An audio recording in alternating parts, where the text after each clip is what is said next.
Wait a minute. 8, king, 3, 10, 2, 7. It's weird. Hey everybody, I'm David Crisaro, and welcome to another episode of Time to Be Awesome. This week, we're going backstage at Monday Night Magic to have a discussion with Matthew Holtzclaw, one of the close-up workers and one of the MCs of Monday Night Magic, New York City's longest-running magic show. If you guys like what you hear, you could check out Matthew's website at MatthewHoltzclaw.com. That's MatthewHoltzclaw.com. MatthewHoltzclaw.com, and you'll see it appear right there, right beneath the screen, right now. Hopefully you guys enjoy the show. We got a bunch of really cool episodes coming up. Here comes Matthew Holtzclaw and Time to Be Awesome. Thanks. Hi everybody, I'm David Crisaro, and it is time to be awesome. I am backstage here at Monday Night Magic with my good friend Matt Holtzclaw. Matt, thanks for helping me out. Thanks. Now, for those of you who do not know, Matt does a lot of close-up work here at Monday Night Magic and has recently moved into hosting Monday Night Magic. I've seen you host several times now, hosting not only here, but also at Feinstein's, which is Monday Night Magic's Sunday night show at the Feinstein's Lowe's up on 61st Street. Right. I want to talk to you, Matt, just for a second here about why did you want to host Monday Night Magic? You had a great gig as close-up guy. You were doing really great at it. You have some good stuff. What made you say, you know what, I want to be on that stage, and as opposed to being one of the acts, I want to host it?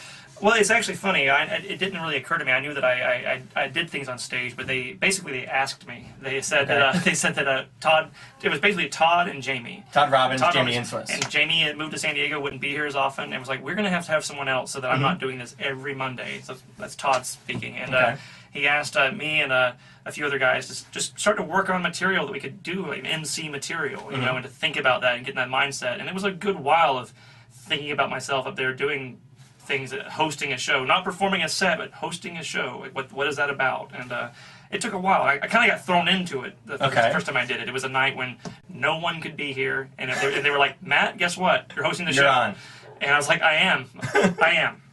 Okay. And I So you had no choice. Have you hosted anything prior to this? I'd put like a few burlesque shows, and maybe I hosted I had been sort of an MC of like a sort of corporate events and things like that. But that's different. That's you're introducing people who are going to be speaking, or you're introducing women who are going to remove their clothing, and in this case, you're introducing other magicians. So you're not special. You know, I mean, you're there to sort of be a part of the magic, but really kind of welcome them onto the stage and be the friend of the audience, you know. That's a really good point. I want you to talk about that for a minute. Talk about the idea of being on stage, but not necessarily being the center or focal point of a show, which actually is the MC's job. I mean, you're not the star of the show, so while you have to introduce, while you have to be entertaining, you can't be, you know.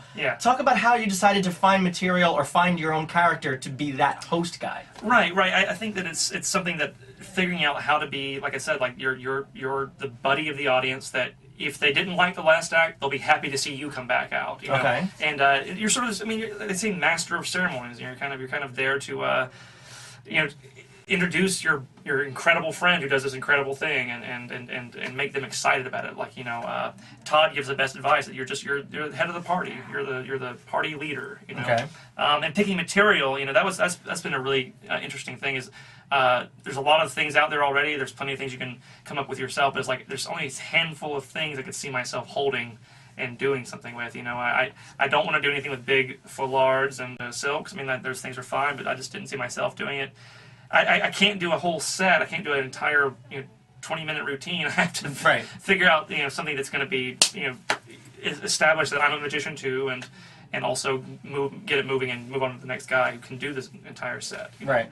So and what about changing yourself from close-up guy to host guy?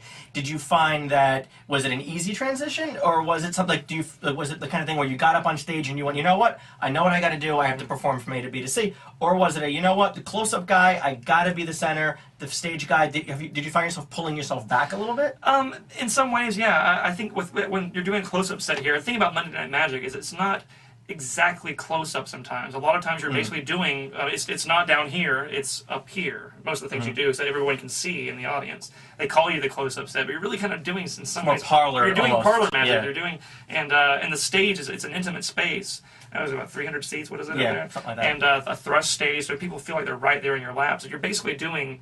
I mean, I had to find new material. I had to find things that would work in this space, and that the angles wouldn't be bad. But to answer your question, as far as pulling back, yeah, I think because it's not my. I'm not the main performer, and I'm introducing. So the tricks I would do, it's a little more of a softer sell in some ways. A high impact, but what I loved when I first saw Todd here, we talked about this. Is that I loved when I saw Todd come out. He introduced the show.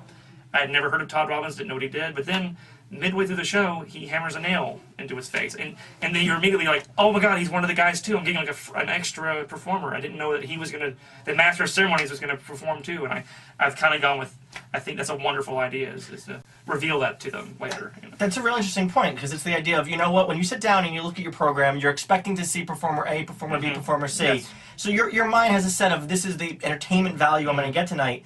Then the MC comes out and does some magic that's funny, that's entertaining, and now it's, little dessert, something extra. It is like that. And that's the way I felt about Todd, is that I did not know I was getting that extra performer, you know, and that's a wonderful feeling. I think I think it's what's lacking in a lot of magic, especially, but theater and kind of entertainment, is a sense of things being revealed to you, and that there's another level to this person, another level to this show that we didn't expect when we walked in here. You know, it's called a magic show, but like tonight we're having a man, Chris McDaniel, who does this incredible Western arts. Yep.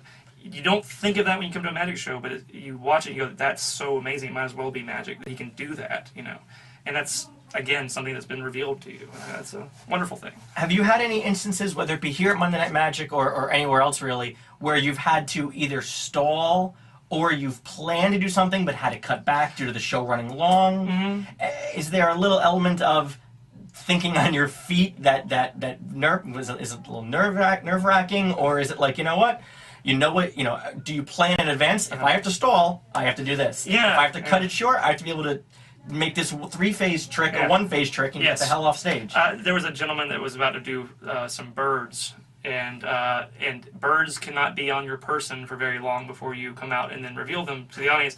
So live birds. Live birds. Right. Yeah. Otherwise, and then it falls and the kids don't. And then everyone cries and then they go to therapy the rest of their life, which, you know, sometimes worth it for good art. You know, come on. But I think I was in the phase of the cups and balls where I was like, I'm going to cut out that second and third phase, and we're going to move to the final load right now, and we're going to keep this going. I often have a deck of cards or something else that if I look back and I'm like, we're not ready, all right, you know. And I think when I emceed a theater festival last spring in Washington, D.C., and that happened, the next play, there was a bunch of 10-minute plays, and the next one was not ready.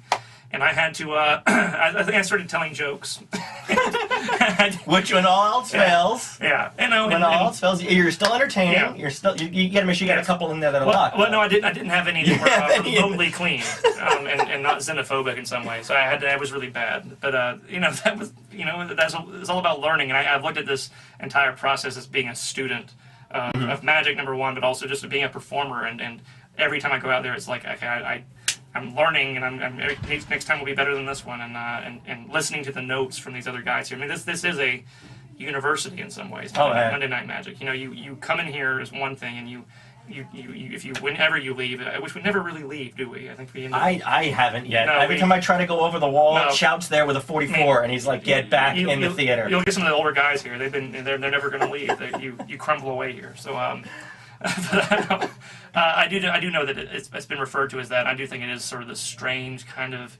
There's a lot of people to learn from here, and it's a constant study of performance. And right now I'm in the emceeing stage study section.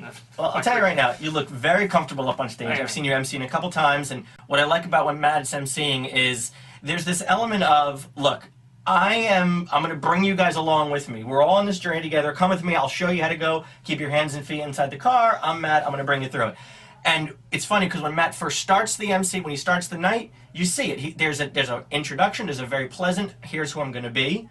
Then after the first act, before the second act comes on, there's a nice little, wasn't that great? How great was that? Wait till you see what else is coming up, and let me do a little something for you. So there's this nice build to it, where every time the next act comes, Oh, good. Matt's here to bring me along again, and the audience loves you, and you do a great job. Thanks, man. It's nice to hear. Cool. Listen, if you ever come checking out Monday Night Magic, if you're checking out Magic Magazine or Genie Magazine, or they always have the schedules for Monday Night Magic, you can go online to mondaynightmagic.com. If you ever see Matt's going to be performing, whether it be close-up or he's hosting the show, definitely come try and check it out, because he does a great job, and there's a lot of really great performers here, and I appreciate you coming on. Thanks, man. Thanks a lot, man. My name's been David Crisaro. Matt Holtzclaw. Now, go be awesome.